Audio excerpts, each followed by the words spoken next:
God in the Dock by C.S. Lewis. We have no right to happiness. 1963.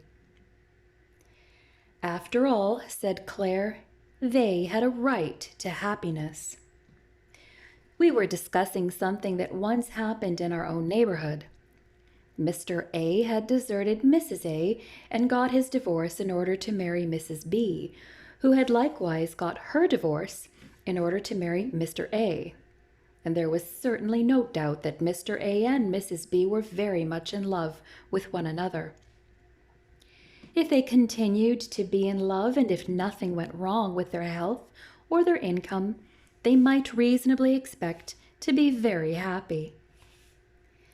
It was equally clear that they were not happy with their old partners. Mrs. B had adored her husband at the outset, but then he got smashed up in the war. It was thought he had lost his virility, and it was known that he had lost his job. Life with him was no longer what Mrs. B had bargained for. Poor Mrs. A, too. She had lost her looks and all her liveliness. It might be true, as some said, that she consumed herself by bearing his children and nursing him through the long illness that overshadowed their earlier married life. You mustn't, by the way, imagine that A was the sort of man who nonchalantly threw a wife away like the peel of an orange he'd sucked dry. Her suicide was a terrible shock to him. We all knew this, for he told us so himself. But what could I do, he said. A man has a right to happiness. I had to take my one chance when it came. I went away thinking about the concept of a right to happiness.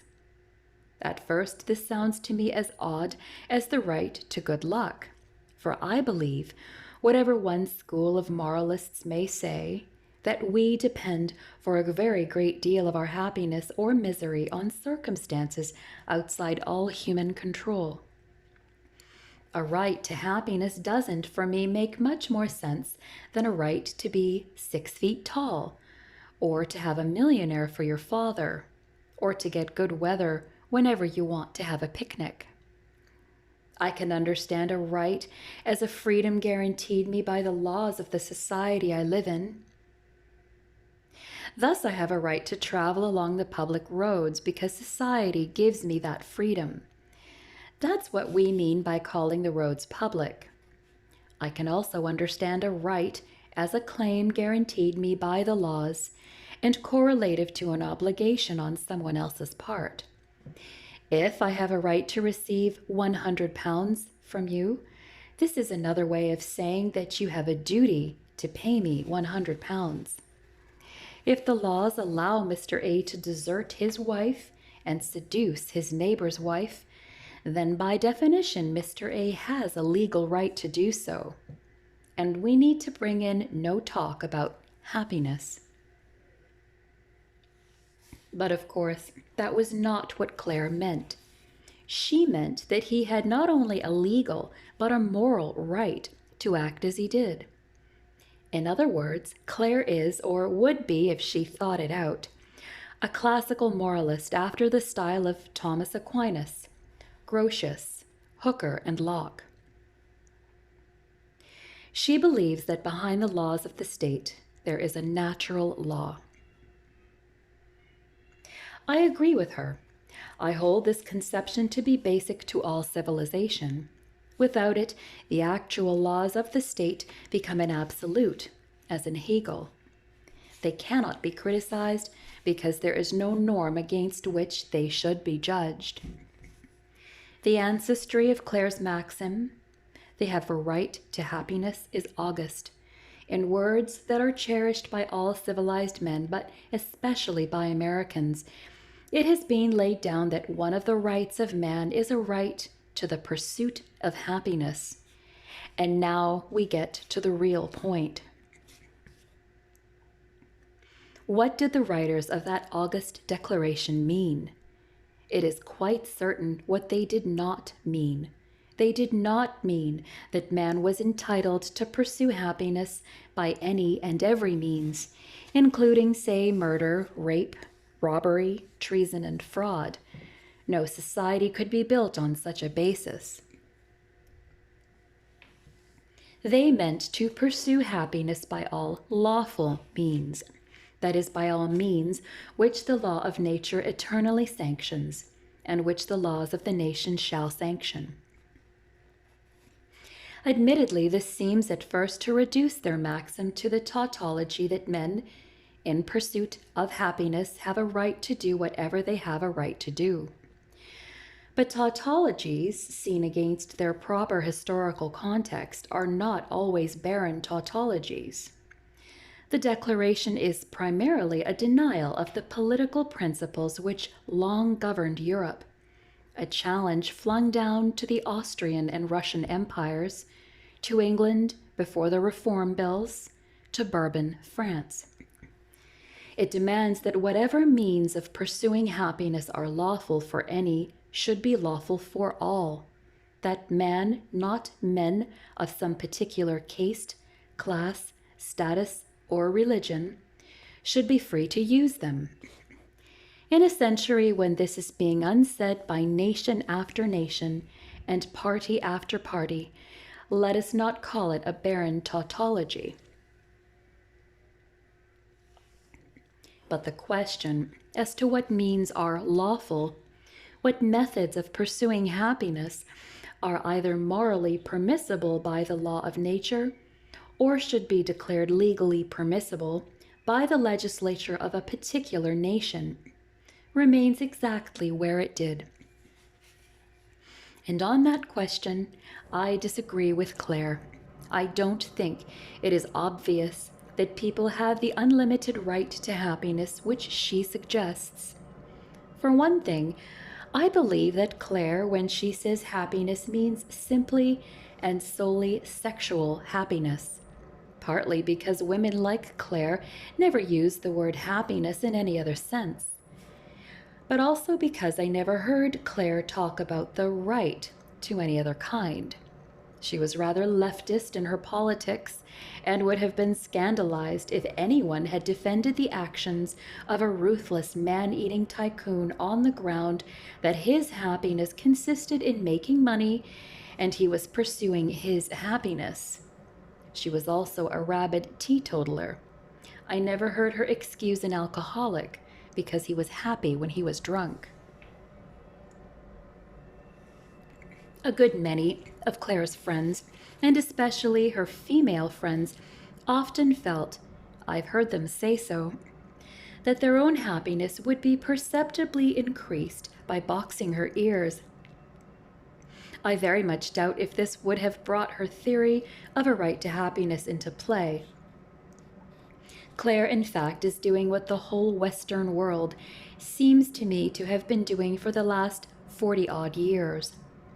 When I was a youngster, all the progressive people were saying, "Why all this prudery?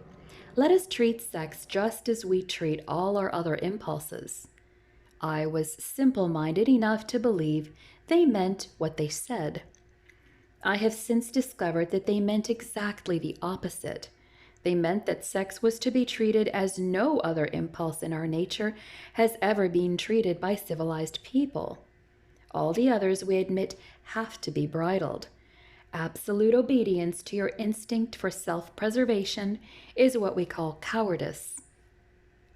To your acquisitive impulse, avarice. Even sleep must be resisted if you're a sentry.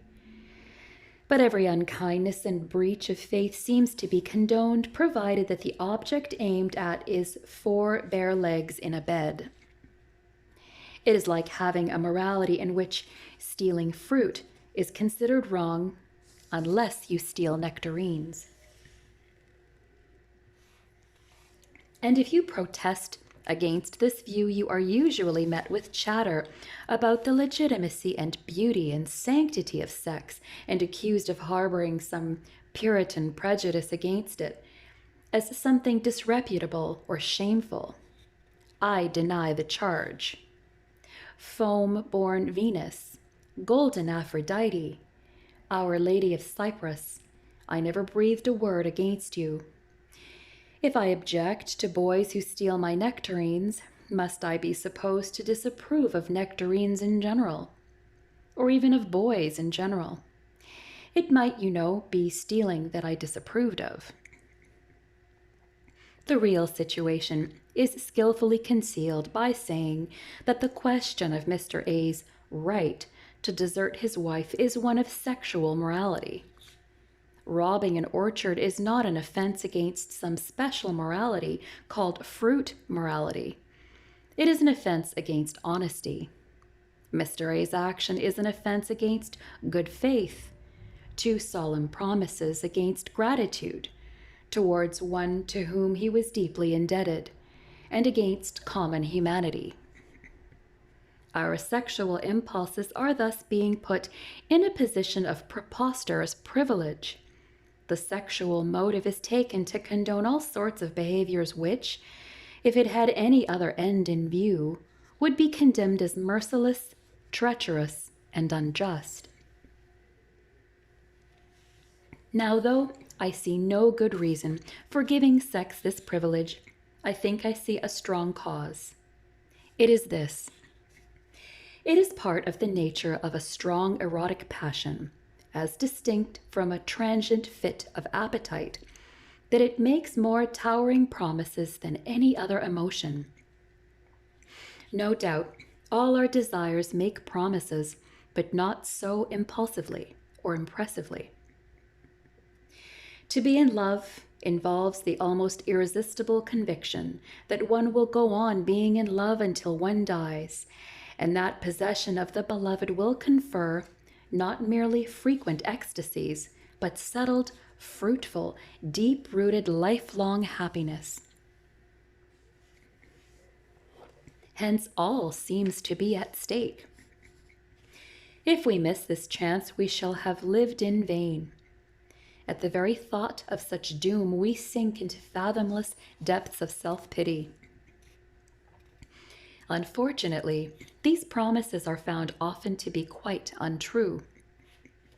Every experienced adult knows this to be so as regards all erotic passions, except the one he himself is feeling at the moment.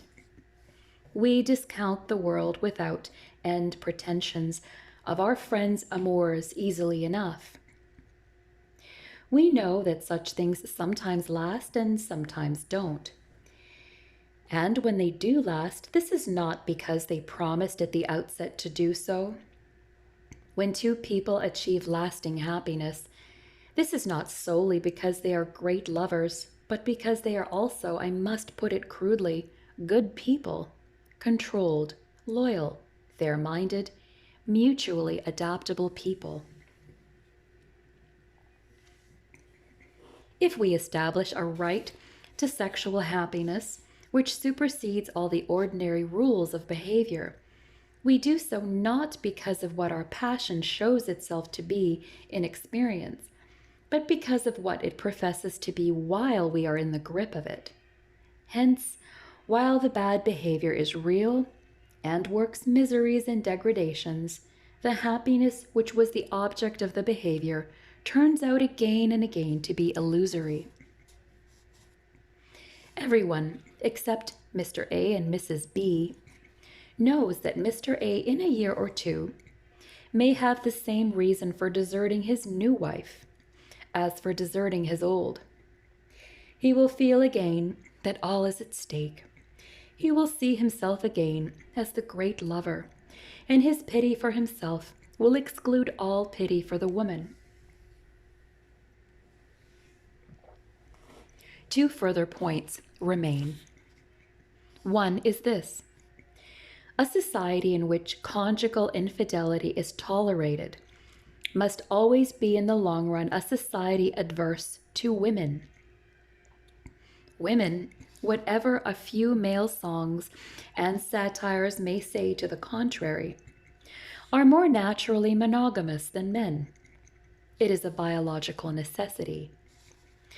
Where promiscuity prevails, they will therefore always be more often the victims than the culprits. Also, domestic happiness is more necessary to them than to us. And the quality by which they most easily hold a man, their beauty, decreases every year after they have come to maturity. But this does not happen to those qualities of personality. Women don't really care twopence about our looks, by which we hold women. Thus, in the ruthless war of promiscuity, women are at a double disadvantage.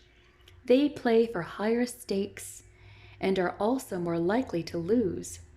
I have no sympathy with moralists who frown at the increasing crudity of female provocativeness. These signs of desperate competition fill me with pity.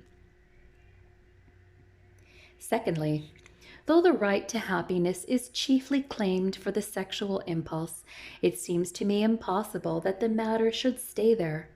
The fatal principle, once allowed in that department, must sooner or later seep through our whole lives.